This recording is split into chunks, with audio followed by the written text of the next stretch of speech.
good now. I think. Yeah, we good. Hold on. Get that bitch right here. Yeah. Make sure I start recording again. Get that damn mic back over here. Alright. Yo, what's going on, y'all? Welcome back to the channel.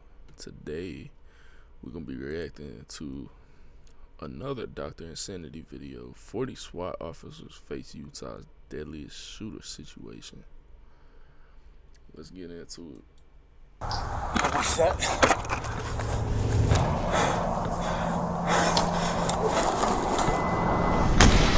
This sniper just took a shot at an armed fugitive holding a family of 5 hostage in their home. My family's being held hostage. The gunman, Joseph Anthony, is a man with a purpose. He has a vendetta, and he's going on a rampage, planning to kill his ex-girlfriend and multiple other people who wronged him in the past. Police don't know how far he's gotten on his list of targets, and if they don't capture him here, this family could be next. Running across the freeway! Let me see your hands! All units, I'm gonna set containment. We're gonna wait for the helicopter. All units, hold your position. Dial the fuck in, right? It's a showtime. Yep. Okay? Shot out, go, go, go. One more. Police, police, police! What the fuck, bro? It's Thursday, September 9th, and the first sign that something is seriously wrong comes from an alarming 911 call. Central 911, what is the address of your emergency? Leighton. So my brother, he's on the loose right now, and he threatened to kill his girlfriend a couple days ago. He just showed up at my house. What's your brother's name? Joseph Manhunt. He has a firearm on him, and he is armed. Where is he? He's outside my front door right now. I need the cops here ASAP. I've got units on their way, okay? Okay, you gotta hurry. Okay. You gotta hurry, though. I'm dead serious. Just 24 hours earlier, Joseph Manhard kidnapped his ex-girlfriend, assaulted her, and threatened to kill her. After managing to escape, she called police, triggering an arrest warrant for Joseph's immediate capture. Since then, Joseph vanished, and police had no indication of where he might strike next, until now. With an active warrant and a report that Joseph is armed and dangerous, officers are dispatched immediately, advancing towards the house, fully prepared for a shootout. I've just talked to the homeowner. He said that if he didn't drive, the only place he could have went is hopped the fence and is barricaded in that shed that Swenson's got a view on. So he said the best way to go through is us just knock on the door, he'll let us in, we'll go through the house and clear the shed. We're ready. All right, I got it.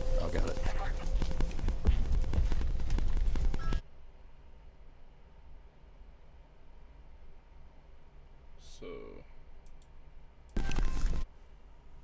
alright, so, fuck, I fucked up, bro.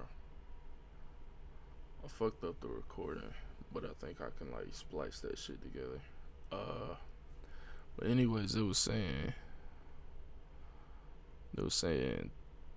that the brother would let them in to go search the shed that's behind the fence. But why would he go there, bro? I don't think he's in the shed. Bye. You want to show us where to go? I don't think he's in the shed, bro. And where's the shed? Just in the corner over there. You got me? I'm gonna have to go through and hit it and come swing it out wide. Swing it out wide and I can step in front. Okay.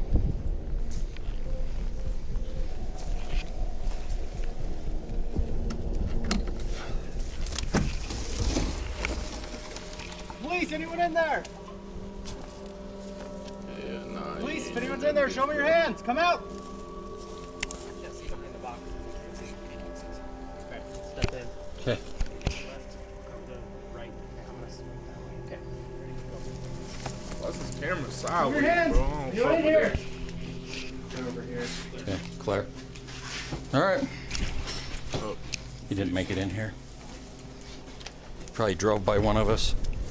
With no sign of the suspect, Joseph remains at large, and whatever he came here to do, he didn't finish it. So before officers leave the residence, they speak with Joseph's brother, trying to understand why Joseph showed up and what he might do next. What he tells them reframes the entire situation.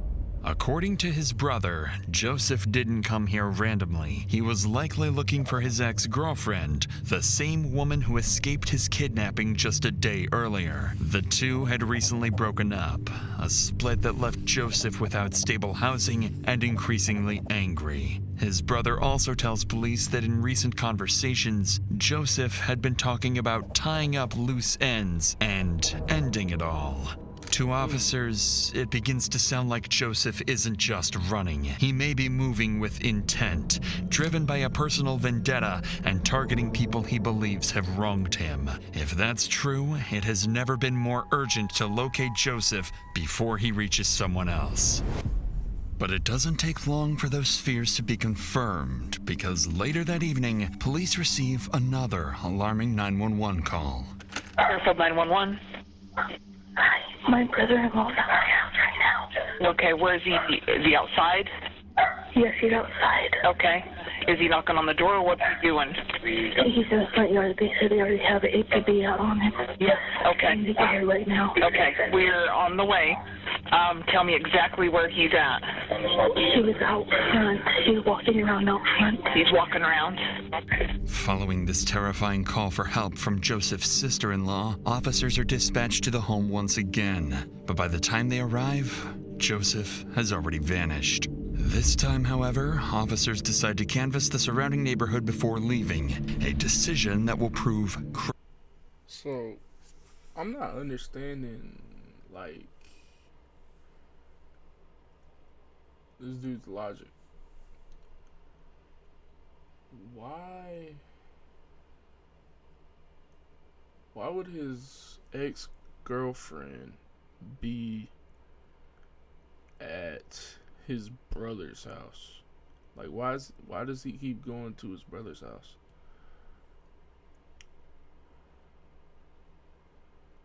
Like, terrorizing his brother and his brother's wife. I don't know if they got kids. But what exactly is the purpose behind going there? Like, why would your ex-girlfriend be at your brother's house?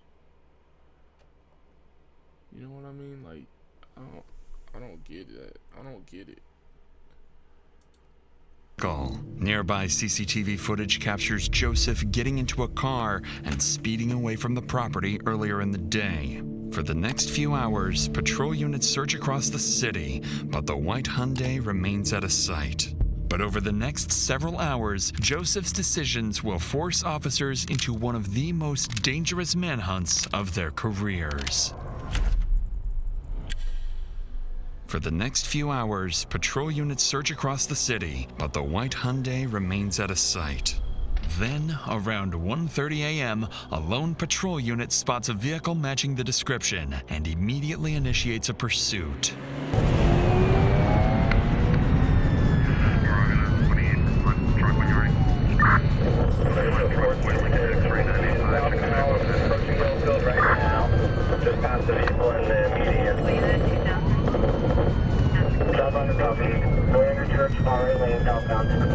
Just as the officer begins to close the distance, he suddenly loses sight of the car Joseph is believed to be driving. But just minutes later, as patrol units continue canvassing the area, one officer spots Joseph's car parked on nearby train tracks. With no way of knowing whether Joseph is still inside or hiding close by, the officer cautiously approaches the vehicle.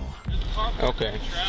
He went right through Hey, I have civilians here saying that there's a car parked on the tracks at Building Hotel 3 on the southwest end. Can I get a couple more of this way? 31, headed that way.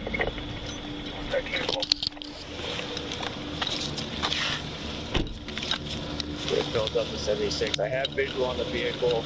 It looks like it still might be occupied. I'm not sure yet. south corner of Hotel 3.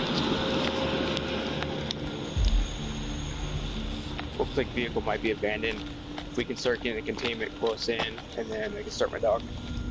The car turns out to be empty, and there's no sign of Joseph anywhere nearby. By abandoning the vehicle here, Joseph appears to have given officers an advantage. He's now on foot, without transportation. Police finally have a chance to corner him. But that window closes almost immediately, as just 20 minutes later, Joseph makes his next move.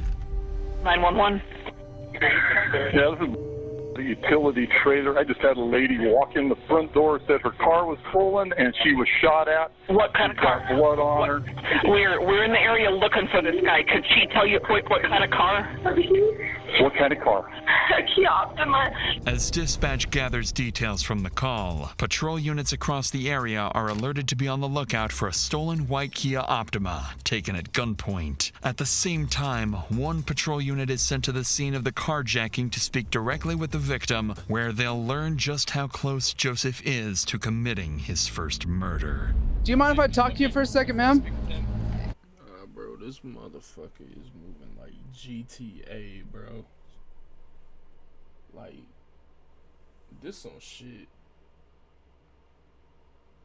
This dead ass some shit. Like, you only see this shit in GTA, bro. Stealing cars at gunpoint, bro. Like, damn, bro. Okay. Do you mind just telling me what happened? So I was sitting in my car and he was like, hey, do you have a cigarette? Or no, he asked me if I had a lighter, sorry. And I was like, yeah, and I only rolled down my window like this far, and I handed him my lighter, and then he was handing it back to me, and then he just shoved his arm in my window, and I just started rolling it up, and I started screaming, and he was like, I have a fucking gun, and then he pulled it out, and I just kept rolling up the window trying to scream, and then he just shot out the window, and then I just opened the door, and I said, you fucking have it, and then I just got out and ran. Okay. By this point, it's clear Joseph has lost control, and this woman is lucky to be alive. But that might not be the case for whoever crosses his path next. Because just minutes later, around 2 a.m., a patrol unit spots the stolen car speeding down the highway, heading toward Utah County. As soon as the pursuit begins, Joseph starts swerving across lanes, forcing other drivers to react and putting innocent lives directly in danger.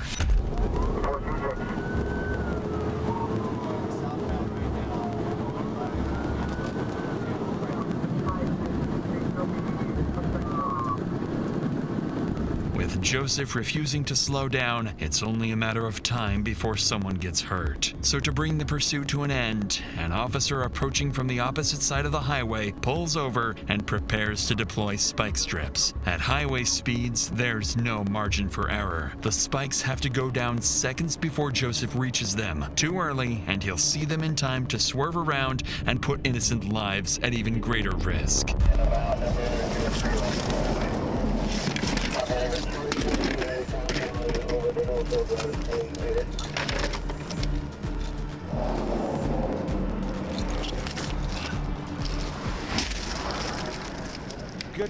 Good spikes, southbound Shepherd. Need a unit.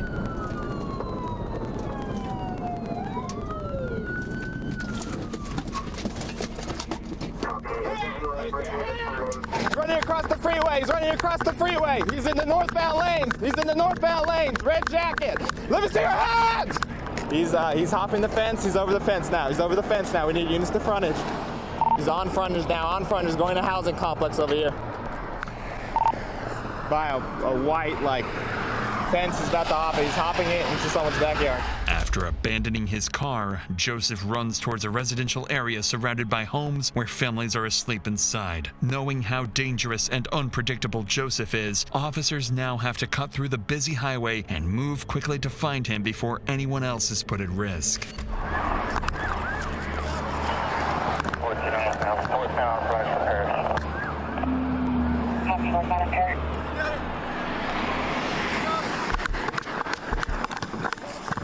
No, he's behind that picket fence right there, whatever address that is. I don't know what the hell that is, but he's behind that.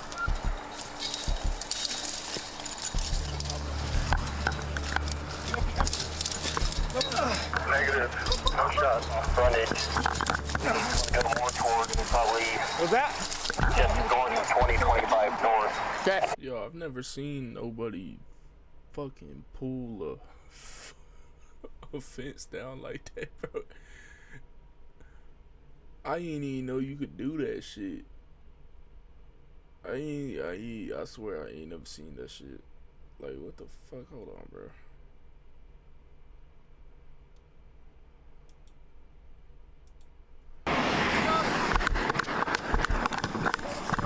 No, he's behind that picket fence right there, whatever address that is. I don't know what the hell that is, but he's behind that.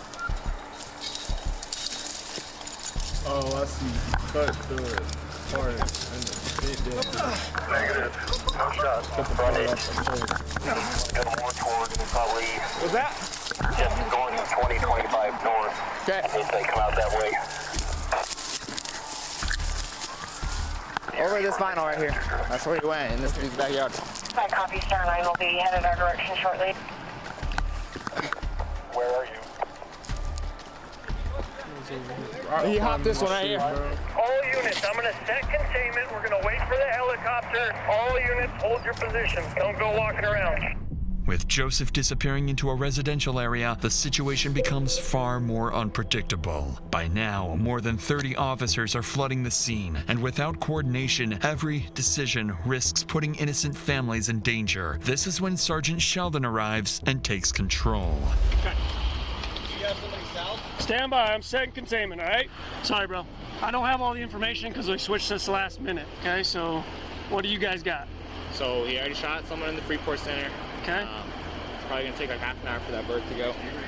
He hopped over that fence right there. Which fence? That one? Right Okay. there. After a quick brief, Sergeant Sheldon forms a plan to flush out Joseph. First, a helicopter is called in to scan the neighborhood from above. Second, a tactical operations center is established near Joseph's last known location to coordinate every unit in real time. And third, officers set up a wide containment zone, covering more than a square mile, with units positioned throughout the neighborhood to cut off any possible escape routes. But just as the plan goes into motion, officers are abruptly interrupted by a sharp sound in the distance. Not sure exactly where Rick came from. Command at 1700 South 600 West. Right where Preston's at, that's where the shots came from. It was one single shot. Preston, are you okay? Hold your position. I'm sending a unit around to you. Go to... We're gonna get, if we can get someone over here to the north, 20-25 north frontage to hold containment. Yep. And to get someone... I'll set containment. You guys come up with a plan to systematically search this. Okay? The gunshot confirms one thing immediately. Joseph is still in the area. But what officers don't realize yet is that the shot wasn't random. It was Joseph forcing his way into a nearby home. And in the next few hours, the situation will escalate in ways officers aren't prepared for. But before we get to that, sometimes the scariest horror stories happen in your own head. Like disturbing thoughts you don't want. Approximately an hour after the gunshot was fired, the helicopter finally arrives and begins a full aerial sweep of the neighborhood. But Joseph is nowhere to be seen. On the ground, officers spread out searching for Joseph and cautiously prepare for an ambush. Forerunner?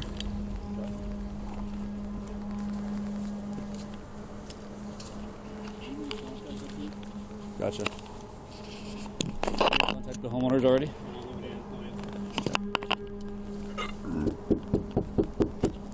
Bountiful Police! Hi, Bountiful Police. Did you guys get... Oh, sorry. We're just looking for somebody in the area. Your home is secure. We didn't notice anything suspicious. Okay, it's gonna have a white male, red shirt. You see someone like that, give us a call. If you find them, you see them, anything, give us a call 911. Alright, thank you. No, you're good. Fine. Just make sure you lock your door. Who the hell is this guy with us? It's driving me crazy. After more than 2 hours of knocking on doors and checking backyards, there's no sign of the suspect. Joseph's absence becomes increasingly unsettling, and Sergeant Sheldon quickly recognizes what it likely means. If Star 9 can't find him, we have a totally different situation, right? Because he potentially could be in any one of these houses. He could be taking people hostage. He could have broken in and it's unoccupied, right? So we have all of this shit that we're gonna have to filter through, and that's gonna have to take How many houses are we looking at? resources. I would estimate 8 on this side, 6 to 10 on this side.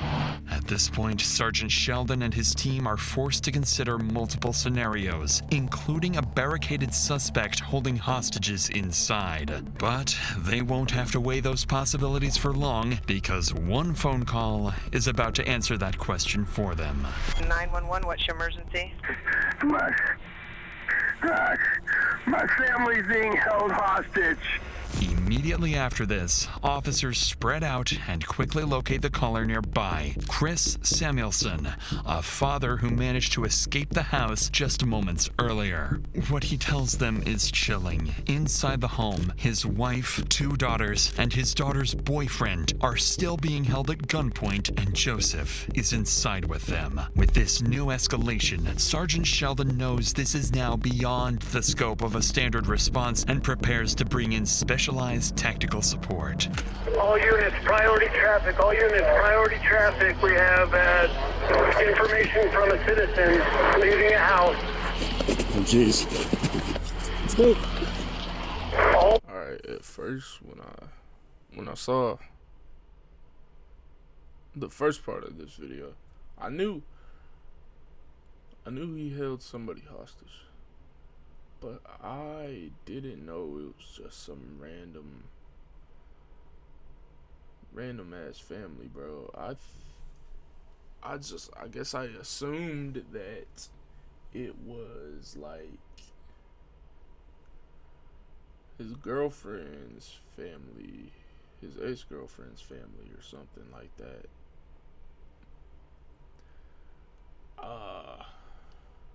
Yeah, this shit cracking out to be a little more crazy than I thought. Bountiful SWAT, return to talk. All Bountiful SWAT, return to talk. Victim's wife, daughter, and daughter's boyfriend are all on the couch. Suspect was sitting in a chair just behind the couch. Daughter, he has another daughter that is sleeping downstairs that should be waking up in the next couple of minutes. Suspect gained access to the house through an unlocked window in the basement. After SWAT teams arrive and are quickly briefed on the situation, they begin coordinating their next steps, preparing to establish containment and open negotiations with Joseph. But before a plan can fully take shape, someone is spotted exiting the back door of the Samuelson home. He's behind them. One side. So they're FaceTime. You say female come out one side? So, okay. Miraculously, the daughter who'd been sleeping in the basement somehow managed to slip outside without Joseph ever noticing. And without realizing it, Joseph's hostage count is now down to 3. With that update, commanding officers begin reassessing the situation in real time. They review everything Joseph has done over the past 36 hours and determine that he has shown a complete disregard for human life and willingness to escalate when under pressure. Based on that assessment, commanders make a critical decision. SWAT teams are authorized to use deadly force if a clear opportunity presents itself. From this point forward, the priority is clear. Protect the hostages at any cost. Dial the fuck in, right? It's a showtime. Yep. Okay? Dial in, make sure we're squared away. Salt Lake City's in now as well. Now, let's do it. Press shut. Back out, do it again. Go. So, we're throwing a bang as soon as the door gets open. Okay. Suspect. I don't know where we're going yet. Hold on. So don't be by Burnett. Oh, do I need me? Hinge left. Everybody see this?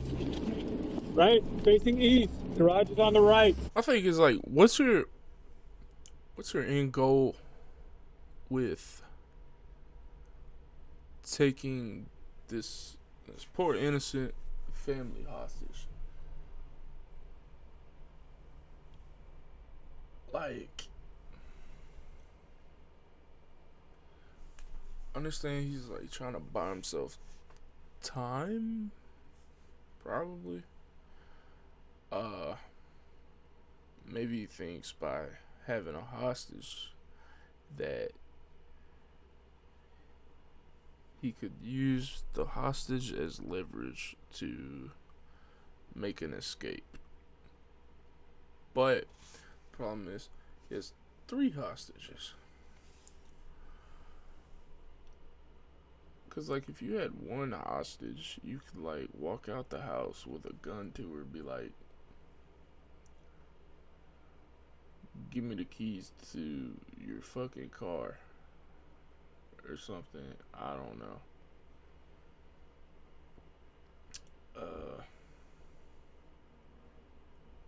I don't really know what his goal is here. Cause he just wanted to kill his ex-girlfriend, but now it's like you're bringing other people into it. I've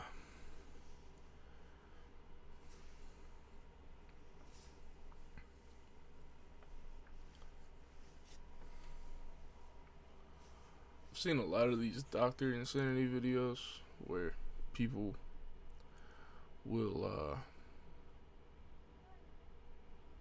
get away with murder for months, weeks, months, maybe even years.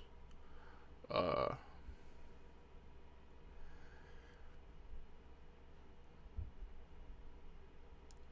doesn't seem like he had much of a plan here. I asked earlier what the logic behind this was. I don't think there was any. I think he was just acting irrationally. I think he's mentally ill. And obviously there's people like that in the world. It's just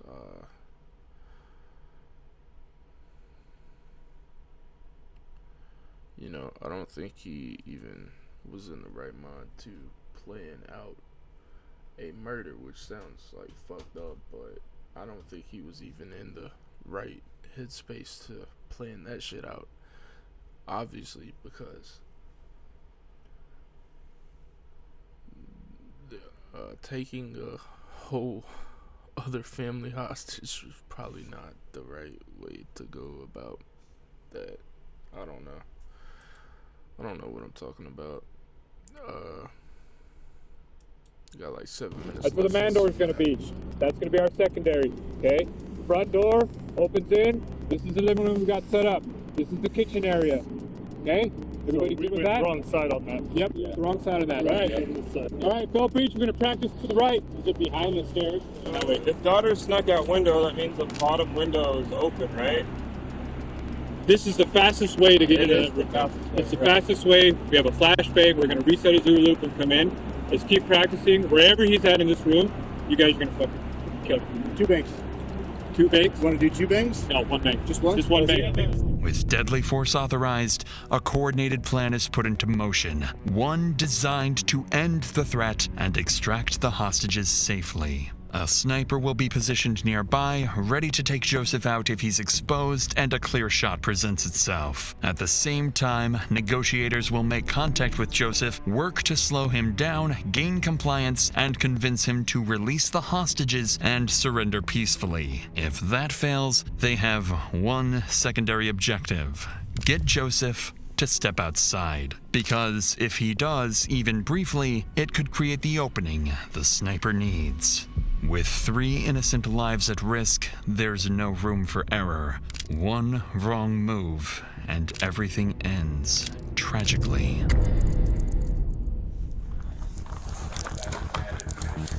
We're good. Thanks, man.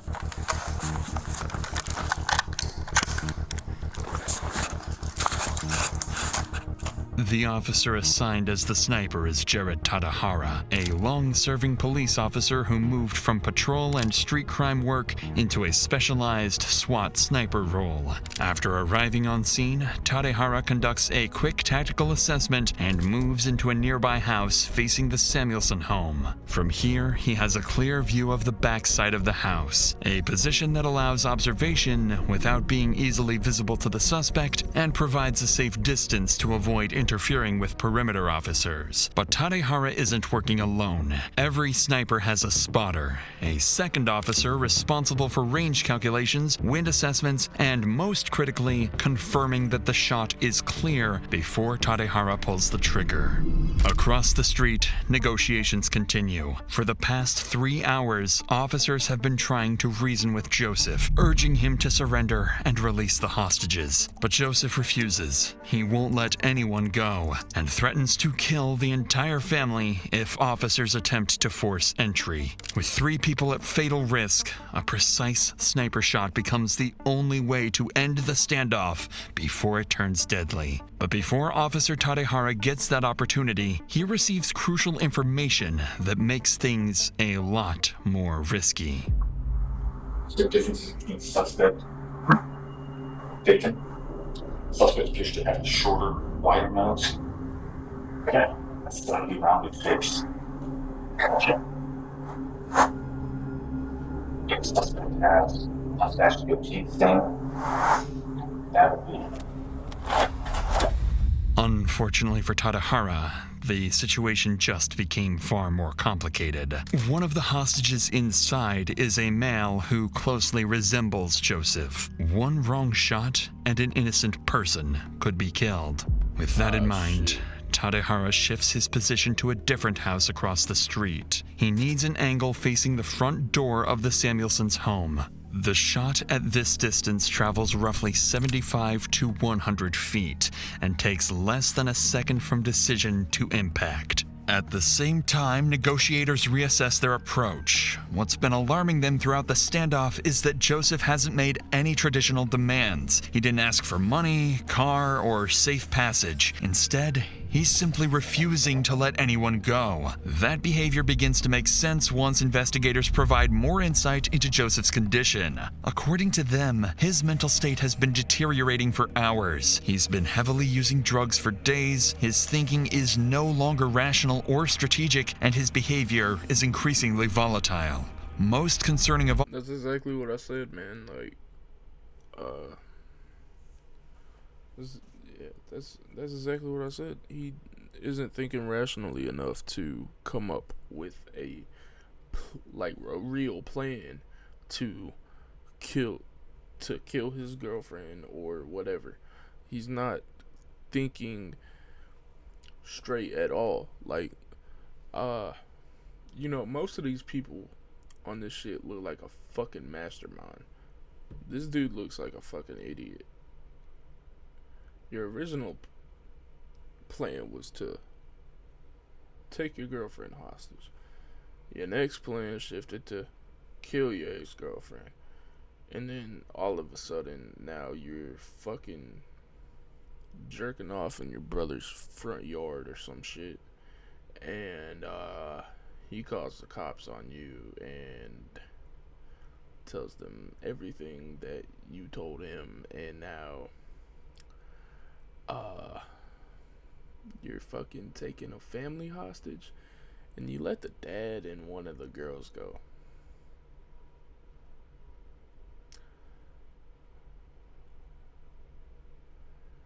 Crazy. Yeah, so obviously he's not fucking thinking straight. He doesn't have a plan.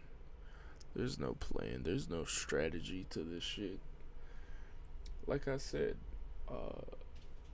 usually when you take somebody hostage, you're asking for shit like fucking getaway car, money, whatever. I don't know. Joseph isn't releasing the hostages or surrendering. His endgame appears to be killing people he blames for all his problems, then forcing police to kill him or take his own life. Because of this assessment, SWAT officers remain positioned far back to avoid provoking him. Negotiators then ask Joseph to step outside the front door with the hostages to prove they're still alive. If he does, it will give Tadehara a clear view and a chance to take the shot. It takes time, but Joseph eventually agrees to walk to the front door with the hostages while warning he'll shoot them if officers make any aggressive moves. After 2 days of chasing Joseph, officers finally have a chance to bring his violent rampage to an end. With the SWAT team nearby staged for immediate entry, Officer Tadehara prepares to take the shot. He stabilizes his rifle using a bipod, a small stand attached to the gun, then lies prone, steadies his aim, and slows down his breathing. A few seconds pass, and then the front door begins to open. Shot out. Go, go, go. Shot out. Go, go, go.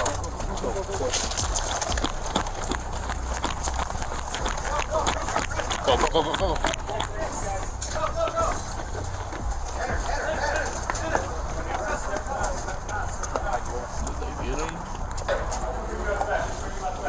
Right. I think we're good. What else do you need? I think we're good right now. Okay.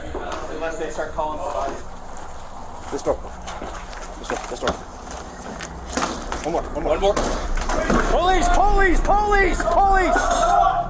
Gotcha, we got him. Hands up, bro. I mean, I don't know, maybe a piece of his skull hit me or something, I don't know. You're good. You sure? Yeah, you're good. Let me see. Maybe a piece of his skull hit me, but something hit me, can I point? Something hit me right here. I see. You're good. Come on, what do you see? He's okay. Yep. He's okay. Grab him. You okay? You got anything? Careful, she's shaking. Yep, I got you. Just hold on to me. I got you. You're safe. You are safe. After more than 6 hours trapped inside with an armed, unstable man, the entire family survives. An outcome that, just minutes earlier, felt far from guaranteed. At the front door, Joseph Manhunt lies critically wounded. Paramedics rush him to the hospital, but despite life-saving efforts, he's later pronounced dead. Investigators later determined that Joseph's actions were driven by a rapid collapse. His failed relationship and heavy drug use pushed him into increasingly violent and reckless behavior. By the end, he wasn't trying to escape or survive. He was acting like someone who had nothing left to. Yeah, man. Fuck. That's crazy.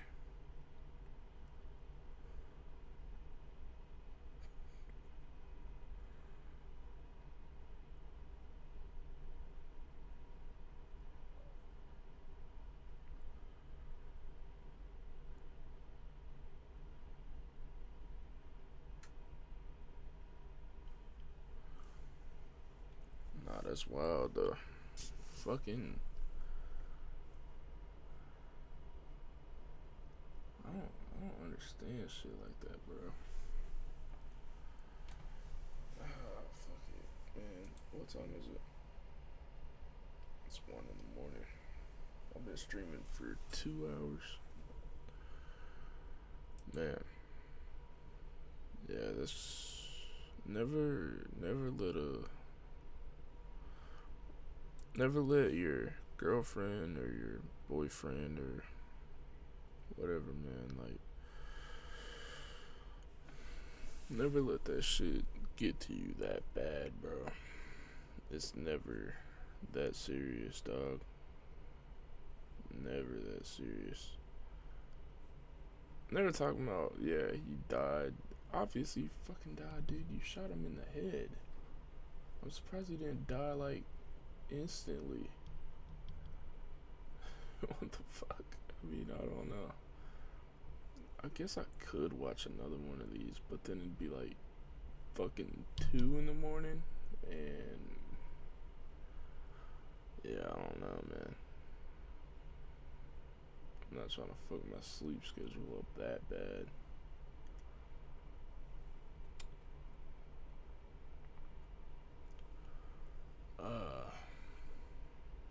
Man, look, bro, if you haven't already subscribed to fucking DR.INSANITY, dude, you gotta do that. He's live right now.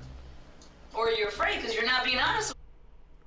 Oh, it's just, okay, I guess it's reruns of his videos.